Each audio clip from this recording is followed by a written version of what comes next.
विष्णु भगवान की जय। बृहस्पतिवार। दूसरी कथा। एक दिन इंद्र बड़े अहंकार से अपने सिंहासन पर बैठे थे और बहुत से देवता, ऋषि, गंधर्व, किन्नर आदि सभा में उपस्थित थे। जिस समय बृहस्पति जी वहां पर आए तो सब के सब उनके सम्मान के लिए खड़े हो गए, परंतु इंद्र गर्व के मारे खड़ा न हुआ। यद्यपि वह सदैव उनका आदर किया करता था, बृहस्पति जी अपना अनादर समझते हुए वहां से उठकर चले गए।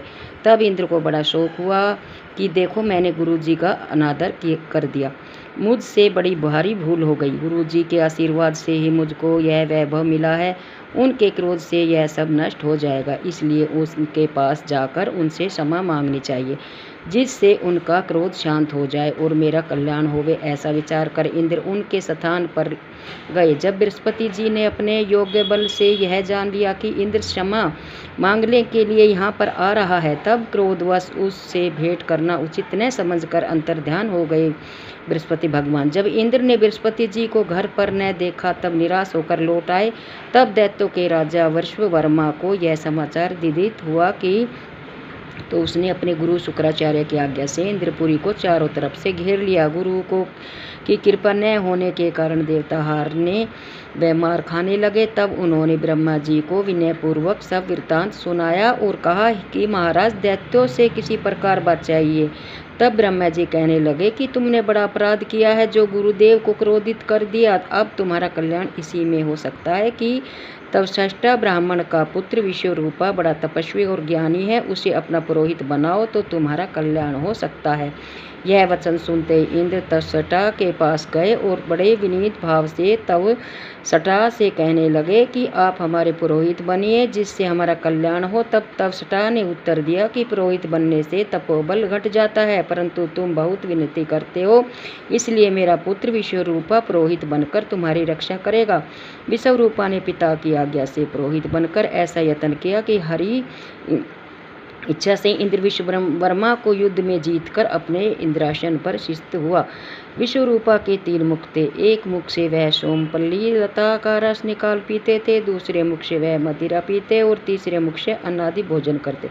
इंद्र ने कुछ दिनों उपरांत कहा कि मैं आपकी कृपा से यज्ञ करना चाहता हूँ। जब विश्वरूपा को आज्ञानुसार यज्ञ प्रारंभ हो गया, तब एक दैत्य ने विश्वरूपा से कहा कि तुम्हारी माता दैत्य की कन्या है, इस कारण हमारे कल्याण के निमित्त एक आहुति दैत्यों के नाम पर भी दे दिया करो तो अति उत्तम बात है। विश्वरूपा उस दैत्य का कहा मानकर आहुति देते समय दैत्य नाम भी धीरे से कहने लगा। इसी कारण यज्ञ करने से देवताओं का तेज नहीं बढ़ा। इंद्र ने यह वृत्तांत जानते ही क्रोधित होकर विश्वरूपा के 3 सिर काट डाले। मद्यपान करने वाले श्री भंवरा, सोमपल्ली पीने वाले से कबूतर और अन्य खाने वाले मुख से तीतर बन गया। विश्वरूपा के मरते ही इंद्र का स्वरूप ब्रह्म हत्या के प्रभाव से बदल गया। देवताओं के 1 वर्ष पश्चाताप करने पर श्री ब्रह्म हत्या का वह पाप न छूटा।